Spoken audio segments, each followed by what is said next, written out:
জাতিসংঘের সিকিউরিটি কাউন্সিলে গৃহীত গাজা বিষয়ক প্রস্তাবকে স্বাগত জানিয়েছে প্যালেস্টাইন অথরিটি বা পিএ।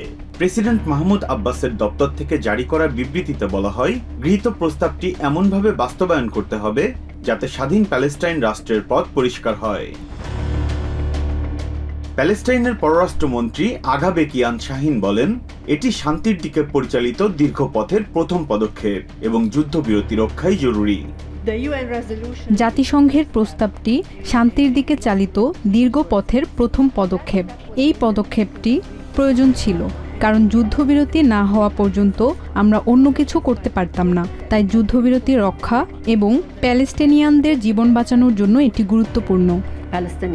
তবে সমস্যার পুরোপুরি সমাধান হয়নি বলেও সতর্ক করেন তিনি।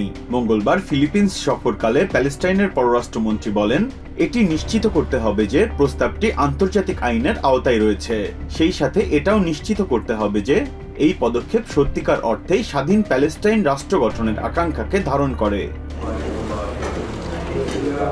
অন্যদিকে গৃহীত প্রস্তাব প্রত্যাখ্যান করেছে হামাসের মুখপাত্র হাজেম কাশেম বলেন, প্রস্তাবটি গাজার জনগণের স্বার্থকে সম্পূর্ণরূপে উপেক্ষা করেছে।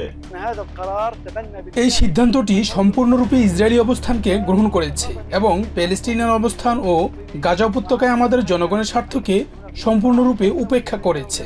নেতানিয়াহু যুদ্ধবিরতি চুক্তি চালিয়ে যেতে চান না, বরং তিনি গাজা উপত্যকা এবং সমগ্র অঞ্চলে তার দৃষ্টিভঙ্গি চাপিয়ে দিতে চান। বিশেষত গাজার ভবিষ্যৎ নিয়ে শঙ্কা প্রকাশ করেন হামাসের এই কর্মকর্তা। তার মতে, প্যালেস্টাইন অথরিটির অংশগ্রহণ সম্পর্কে অস্পষ্ট ধারণা প্যালেস্টিনিয়ানদের রাজনৈতিক ঐক্য নষ্ট করবে।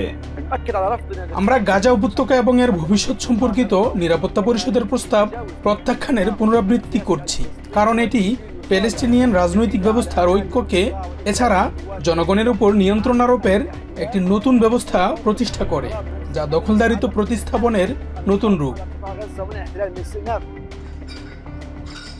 Biprajit Chanda, TVN 24 news desk.